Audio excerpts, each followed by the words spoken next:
আসসালামু আলাইকুম প্রিয় ভাই ও বোনেরা, অনেকেই চাচ্ছেন মুরগি পালন করতে কিন্তু কোনো আইডিয়া নেই মুরগি পালন সম্পর্কে। তো আপনি কোন জাতের মুরগি পালন করবেন সেটাও জানেন না। আমি আপনাকে বলছি, আপনি যদি মুরগি পালনে নতুন হয়ে থাকেন তাহলে দেশি মুরগি দিয়ে শুরু করেন, অবশ্যই লাভবান হতে পারবেন। তো চলেন আমরা দেখি 10টি দেশি মুরগি পালন করলে প্রত্যেক বছর আপনার কত টাকা খরচ হতে পারে এবং কত টাকা লাভ হতে পারে সেই সম্ভাব্য একটি হিসাব করি।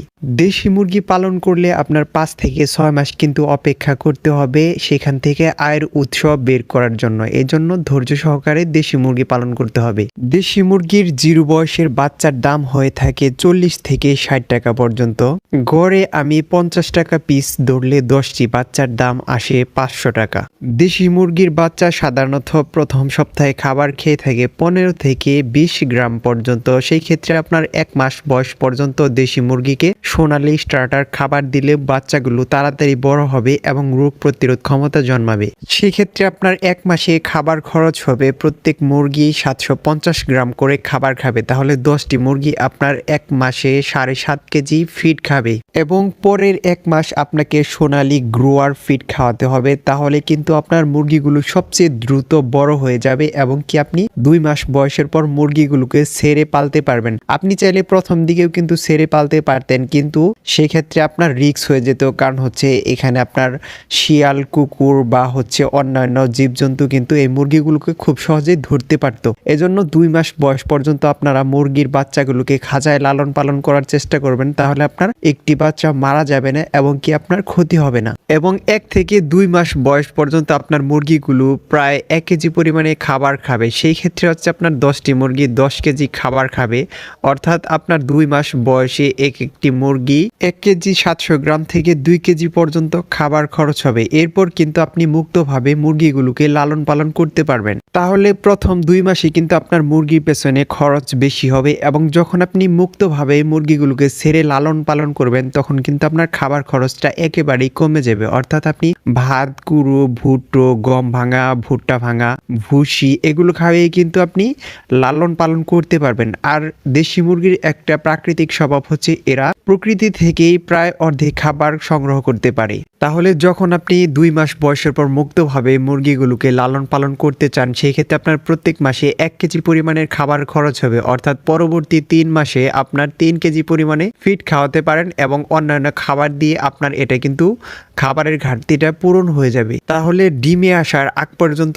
এক একটা দেশি মুরগির পিছনে আপনার খাবার খরচ হবে 6 থেকে 6.5 কেজি পরিমাণে, অর্থাৎ 7 কেজি পরিমাণে ফিড খাওয়ালে আপনার প্রত্যেক কেজি ফিডের দাম 60 টাকা করে ধরলে আপনার খাবার খরচ হতে পারে সর্বোচ্চ 420 টাকা। তাহলে বাচ্চার দাম সহ এক একটা মুরগির পেছনে আপনার খরচ হতে পারে 450 থেকে 500 টাকা পর্যন্ত।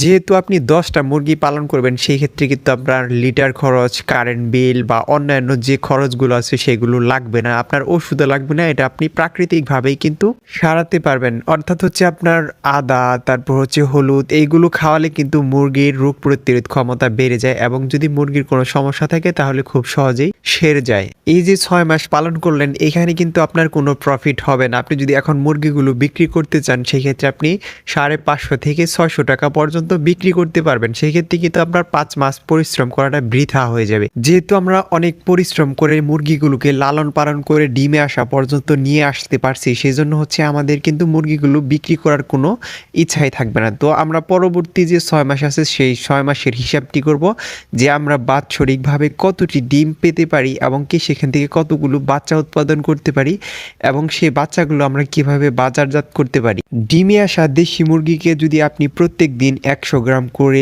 লেয়ার 1 ফিড দিতে পারেন তাহলে আপনি প্রত্যেকটা মুরগি থেকে এক সিজনে অর্থাৎ কুচে বসার আগ পর্যন্ত 15 থেকে 20টা পর্যন্ত ডিম পেতে পারেন। 15 থেকে 20টা ডিম পাড়ার পর কিন্তু আপনার মুরগি কুচে বসে যাবে। এই কুচে বসা থেকে আপনি কিভাবে তাড়াতাড়ি আবার ডিমে আনবেন, আপনি মুরগিকে ঠান্ডা পানি এবং হচ্ছে বাচ্চা ফোটানোর পর বাচ্চাগুলোকে আলাদা করে দিলে আপনার পরবর্তী 20 থেকে 25 দিনের ভিতরে মুরগিটা আবার ডিম পাড়া শুরু করবে। এভাবে চাইলে আপনি রিসাইক্লিং করে মুরগি থেকে ডিম বেশি উৎপাদন করতে করতে পারবেন। অর্থাৎ পরবর্তী 6 মাসে আপনি 3 বার একটা মুরগি থেকে ডিম রিসাইক্লিং করে পেতে পারেন। অর্থাৎ প্রত্যেকবার যদি আপনি 18 পিস করে ডিম উৎপাদন করতে পারেন তাহলে প্রত্যেকটা মুরগি থেকে আপনি 3 মাসে 50 থেকে 55টা পর্যন্ত ডিম পেতে পারেন। তাহলে 10টি মুরগি থেকে পরবর্তী 6 মাসে আপনি সর্বোচ্চ 500টি পর্যন্ত ডিম সংগ্রহ করতে পারবেন। এই ক্ষেত্রে আপনি যদি 500টি ডিম বিক্রি না করে আপনি বাচ্চা উৎপাদন করেন তাহলে কিন্তু আপনার প্রফিটটা অনেক বেশি হয়ে যাবে। আমি সেই হিসাবটি দেখাচ্ছি। 500টি ডিমের থেকে যদি আপনি 400 বাচ্চা উৎপাদন করতে পারেন সেই ক্ষেত্রে প্রতি বাচ্চার দাম যদি আপনি অ্যাভারেজে 40 টাকা পিসও ধরেন সেই ক্ষেত্রে আপনার 400 মুরগির দাম 16,000 টাকা আপনি মুরগির বাচ্চা বিক্রি করতে পারবেন। প্রথমেই বলছিলাম আপনাকে লেয়ার লেয়ার 1 ফিড প্রত্যেক দিন 100 গ্রাম করে খাওয়াতে হবে। তাহলে প্রত্যেকটা মুরগি আপনার 1 মাসে খাবার খাবে 3 কেজি এবং 6 মাসে খাবার খাবে 18 কেজি। 18 কেজি লেয়ার লেয়ার 1 ফিডের দাম অ্যাভারেজে 50 টাকা করে ধরলে আপনার খাদ্য খরচ আসে 900 টাকা। অর্থাৎ 10টা মুরগি থেকে আপনার 9,000 টাকা খরচ হবে 6 মাসে এবং আপনি বাচ্চা বিক্রি করলেন 16,000 টাকা। তাহলে আপনার বাৎসরিক লাভ থাকে 7,000 থেকে 8,000 টাকা। এই লাভটা কিন্তু আরও বেশি হবে। আমি কিন্তু এখানে সর্বোচ্চ হিসেব দেখাইছি, অর্থাৎ হচ্ছে আপনার 500 পিস ডিমের থেকে আমি 400 পিস ডিম ধরেছি এবং হচ্ছে আপনার মুরগির যে খাবার আছে সেটা কিন্তু সর্বোচ্চ মাত্রার খরচ ধরেছি। আপনি যদি মুরগির খাবার কমাতে চান সেক্ষেত্রে আপনি ফিডের পরিমাণ কমিয়ে প্রাকৃতিক খাবারগুলো বেশি বেশি দিতে পারেন।